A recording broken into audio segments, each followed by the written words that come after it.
Welcome to crunchy vibes. First என்னோட video open பண்ணி பார்க்கணும்னு நினச்சதுக்கு உங்களுக்கு ஒரு பெரிய தேங்க்ஸ். இது மண்டே ஈவினிங் எடுத்த vlog. பாப்பாவையும் அம்மாவையும் பீச்சுக்கு கூப்பிட்டு போகலான்னு ஒரு பிளான் இருந்தது. ஏன்னா கொஞ்ச நாளாகவே தொடர்ந்து ஸ்பெஷல் கிளாஸ்னு பாப்பாவுக்கு அதிகமாக எக்ஸ்ட்ரா கிளாஸ் வச்சிட்டு இருந்தாங்க. ஈவினிங் 5:30க்கு தான் டெய்லி வீட்டுக்கு வர மாதிரி இருந்தது. ஸோ அது பாப்பாவுக்கு கொஞ்சம் ரொம்ப ஸ்ட்ரெஸ் அதிகமாகிற மாதிரி தெரிஞ்சுது எனக்கு. நடுவில் குட்டி குட்டி பிரச்சனை பண்ணாலும் நம்ம சொல்கிறத கொஞ்சம் புரிஞ்சிக்க ட்ரை பண்ணி நல்ல பிள்ளையாக அவளும் கண்டினியூ பண்ணி போயிட்டு வரா. அதுக்காக அவளுக்கான ஒரு குட்டி ரிவார்டாக தான் இன்றைக்கி பீச்சுக்கு கூப்பிட்டு போகிறேன்னு சொல்லியிருக்கேன். கூடவே ஒரு ஸ்பெஷலாக ஐஸ்கிரீமும் கேட்டிருக்கா. ஸோ அவளை ஸ்கூல்லேருந்து பிக்கப் பண்ணிவிட்டு வந்ததுமே அவளை ரெஃப்ரெஷ் ஆக சொல்லிவிட்டு ஹோம் ஒர்க்ஸ்லாம் பண்ண சொல்லிவிட்டு நான் கிச்சனுக்கு வந்துட்டேன். இன்றைக்கி ஃபுல்லாக அவளே தான் படிச்சுக்க போகிறா. ஆனால் உட்காந்து மேடம் ஒழுங்காக படிப்பாங்க. ஏன்னா உடனே இப்போ பீச்சுக்கு கிளம்ப வேண்டிய வேலை இருக்குல்ல. ஸோ கடகடகடன்னு எல்லா ஒர்க்கும் அங்கே கரெக்டாக ஆகிட்ருக்கும். அந்த நம்பிக்கையில் நானும் ஃபுல்லாக கிச்சனுக்கு வந்துட்டு என்னோடய வேலையை ஸ்டார்ட் பண்ணிட்டேன். ஏன்னா வெளியில் போனால் வீட்டுக்கு வந்ததுக்கப்புறம் எந்த ஒரு வேலையும் எனக்கு ஓடாது. நேராக நான் பெட்டுக்கு போய் கொஞ்சம் நேரம் ரெஸ்ட் எடுக்கணும் அப்படின்ற மாதிரி தான் ஆகிடுவேன். ஸோ அதனால் முன்னாடியே செஞ்சு வச்சுட்டு போயிடணும், இல்லைனா அங்கேயே பார்த்துக்கிற மாதிரி இருக்கும். பட் சண்டே தான் அர்த்தநாரீஸ்வரர் கோவிலை பார்த்துட்டு வரலான்னு கிளம்பி பிரேக்ஃபாஸ்ட், லன்ச், டின்னர்னு எல்லாமே ஹோல் டேவுமே ஹோட்டல்லையே போயாச்சு. ஸோ மண்டேவும் திரும்பியும் ஹோட்டலுக்கு வேண்டாம் அப்படின்னு பார்த்தேன். இட்லி தோசை மாவு இருந்ததுன்னா இட்லி ஊற்றி வச்சுட்டு ஒரு தேங்காய் சட்னி அரைச்சி வச்சுட்டுனா என் வேலையை முடிஞ்சிருக்கும். ஆனால் மாவை அரைச்சி வைக்கணும். சப்பாத்திலாம் போட்டால் ரொம்ப லேட் ஆகிடும். அதனால் வீட்டில் கோதுமை ரவை இருந்தது. ஸோ கொஞ்சம் வெஜ்ஜீஸும் இருந்தது. அதை வச்சு கிச்சடி மாதிரி பண்ணிடலான்ட்டு அதுக்கு தான் ரெடி பண்ணிகிட்டு இருந்தேன். அவசரமாக கிளம்பணும் அப்படின்ற மாதிரி இருந்தால் வெங்காயம், தக்காளி மட்டும்தான் போட்டு பண்ணியிருப்பேன். ஆனால் இப்போ ஸ்டடீஸில் உட்காந்துருக்கா. ஸோ அது வரைக்கும் எனக்கு கொஞ்சம் டைம் இருக்குது. அதனால் கொஞ்சம் வெஜிடபிள்ஸும் போட்டு செஞ்சால் கொஞ்சம் ஹெல்த்தியாகவும் இருக்குமே அப்படின்றதுனால அதுக்கு தான் ரெடி பண்ணிகிட்ருக்கேன். பீன்ஸ் எல்லாம் இந்த கிச்சடிக்கு மட்டும்தான் நான் இவ்வளோ பொடியாக நறுக்குவேன். மற்றபடி இவ்வளோ பொடியாக நறுக்கிறதுக்கு எனக்கு கொஞ்சம் கூட பொறுமையே கிடையாது. நான் பொரியலுக்கெலாம் பண்ணுறதுனா 1 inch பீஸாக போட்டு பண்ணிவிடுவேன். பாப்பாவையும் சின்னதுலேருந்தே அப்படி சாப்பிட வச்சு பழகிட்டேன். ஸோ ஒன்றும் ப்ராப்ளம் கிடையாது. இஞ்சி பூண்டு பேஸ்ட் ரெடியாக இருந்ததுன்னா எனக்கு இன்றைக்கி வேலை கொஞ்சம் ஈஸியாக இருந்திருக்கும். ஆனால் இஞ்சி வாங்கி 1 வாரம் ஆகுது. இன்னுமே நான் அதை ரெடி பண்ணாமல் இருக்கேன். நாளைக்கு எதை பண்ணுறனோ இல்லையோ முதல் வேலையாக இஞ்சி பூண்டு பேஸ்ட்டு தான் ரெடி பண்ணி வைக்க போகிறேன். அப்போ தான் ஒரு வாரத்துலேருந்து 10 நாள் வரைக்கும் எனக்கு ரொம்ப ஈஸியாக இருக்கும். அவசரமாக சமைக்க வேண்டிய நேரத்தில் வானலை ஒரு பக்கம் எண்ணெய் காய விட்டுட்டு இந்த பக்கம் கட்டிங் போர்டில் அரியிற வேலையெல்லாம் நடந்துகிட்ருக்கும். ஆனால் இன்றைக்கி நல்லா ரிலாக்ஸ்டாக சமைக்க வேண்டியதெல்லாம் முதல்ல ரெடி பண்ணி வச்சுக்கிறேன். நல்லா டைம் இருக்குது அப்படின்றதுனால எல்லாத்தையும் ஃபஸ்ட்டு ரெடி பண்ணி வச்சுட்டு அதுக்கப்புறமா தான் ஸ்டவ்வே ஆன் பண்ண போகிறேன். ஏன்னா இப்படி எல்லாத்தையும் மொத்தமாக ரெடி பண்ணி வச்சுட்டு நம்ம ஸ்டவ்வில் போய் செய்கிறோன்னா எனக்கு சட்டுன்னு வேலை முடிஞ்சிட்ட மாதிரி ஒரு ஃபீல் இருக்கும்.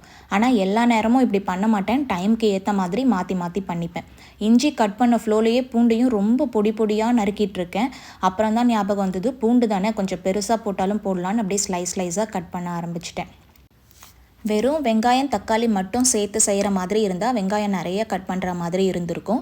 ஆனால் இன்றைக்கி மற்ற வெஜிடபிள்ஸ்லாம் நிறைய சேர்க்கறதுனால வெங்காயம் ஒரு 2 தான் நான் சேர்த்துருக்கேன். ஆனால் எத்தனை வெஜிடபிள்ஸ் சேர்த்தாலும் கூட கொஞ்சமாவது பச்சை பட்டாணி சேர்த்தா தான் அது ஃபுல்ஃபில் ஆன மாதிரி இருக்கும் டேஸ்ட்டில். எங்கள் எல்லாருக்குமே கண்டிப்பாக எல்லாத்துலேயுமே பச்சை பட்டாணி போட்டால் ரொம்ப பிடிக்கும். பூரிக்கு செய்கிற உருளைக்கிழங்குல கூட பச்சை பட்டாணி சேர்த்துக்குவேன். வாங்கி வச்சுருந்தா அது ரொம்பவே என்ஜாய் பண்ணி சாப்பிடுவோம். ஸோ இதுக்குமே பச்சை பட்டாணி வாங்கி வச்சுருந்தேன். இல்லாத பட்சத்தில் போட மாட்டேன். ஏன்னா காஞ்ச பட்டாணி போட்டோம் அப்படின்னா அதோட டேஸ்ட்டே வேறு மாதிரி இருக்கும். வீட்டிலே மசாலா பூரி ரெடி பண்ணும்போதோ இல்லை ஏதாவது கிரேவி மாதிரி பண்ணும்போதோ மட்டும்தான் காஞ்ச பட்டாணி யூஸ் பண்ணுவேன். மற்றபடி எல்லாத்துக்குமே மோஸ்ட்டாக பச்சை பட்டாணி தான் வாங்கி சேர்ப்பேன். சாம்பார் கூட வச்சு சாப்பிட்றதுக்கு வெறும் பச்சை பட்டாணியை வச்சு வெங்காயம், தக்காளி சேர்ந்து மசாலாலாம் போட்டு உருளைக்கிழங்கு ஸ்டைலில் ஒன்று பண்ணி வைப்பேன். எல்லாருமே ரொம்ப விரும்பி சாப்பிடுவோம். சாம்பார், பருப்பு, ரசம், தயிர்னு இது எல்லாத்துக்கும் கூடமே அது ரொம்ப நல்ல காம்பினேஷனாக இருக்கும். சூப்பராகவே இருக்கும். இன்றைக்கி கிச்சடி ஸ்டைலில் பண்ண போகிறேன் அப்படின்றதுனால பட்டை லவங்கம் தான் தாளிப்புக்கு போட்டிருக்கேன். ஏன்னா உப்புமா மாதிரி பண்ணணுன்னா யூஸ்வலாக கடுகு, கடலைப்பருப்பு, தாளிப்புளுந்து சேர்த்து பண்ணுவோம். இது கிச்சடி ஸ்டைலில் இருக்கணுன்றதுக்காக பட்டை லவங்கம் தாளிப்பு, இஞ்சி பூண்டுலாம் போடுறதுனால பட்டை லவங்கம் தாளிப்பு போட்டால் ரொம்ப டேஸ்ட்டாக இருக்கும். ஸோ அந்த மாதிரி தான் நான் இன்றைக்கி பண்ணியிருக்கேன். டைம் இருக்கிறதோட இந்த வெங்காயம்லாம் தனியாக வதக்கி தக்காளியெல்லாம் பொறுமையாக சேர்த்து பண்ணுறேன்.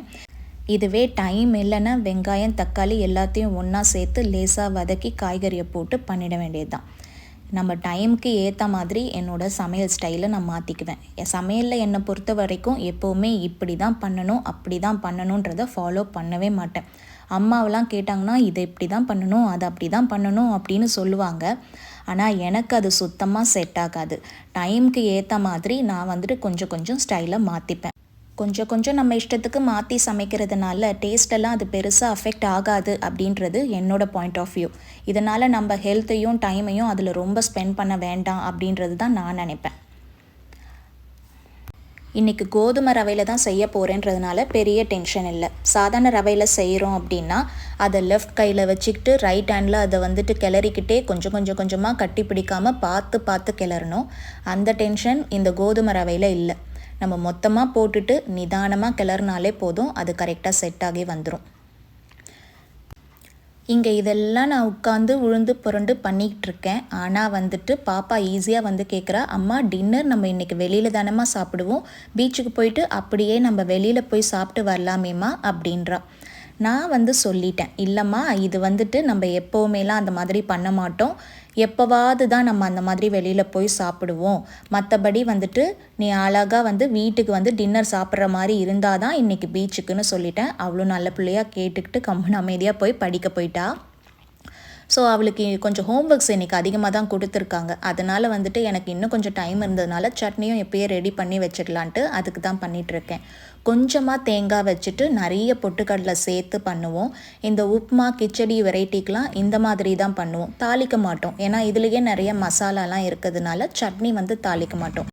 கொஞ்சமாக தேங்காய், அதை விட கொஞ்சம் அதிகமாக பொட்டுக்கடலை, ஒரு 2 மிளகா வச்சு அரைச்சி உப்பு சேர்த்து நம்ம கலந்து வச்சிட்டோம்னா சட்னி ரெடி ஆகிடும். அவ்வளோதான். இது வந்துட்டு உப்புமா கிச்சடிக்கெலாம் ரொம்பவே டேஸ்ட்டாக இருக்கும். நம்ம வெறுமனே தேங்காய் வச்சு அரைக்கிறதோட தேங்காய் கம்மியாக வச்சு இந்த மாதிரி பொட்டுக்கடலை அதிகமாக வச்சு அரைக்கிற டேஸ்ட் வந்து ரொம்பவே டேஸ்ட்டாக இருக்கும். இந்த காம்பினேஷனுக்கெலாம் சொல்கிறேன்.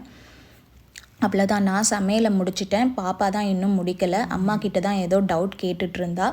ஸோ அவள் அம்மா கிட்ட உட்காந்து ஸ்டடீஸை முடிக்கிற டைமில் இருக்கிறா. ஸோ நானும் சைட் பை நான் இதை எல்லாமே முடிச்சிட்டேன். அவ்வளோதான்.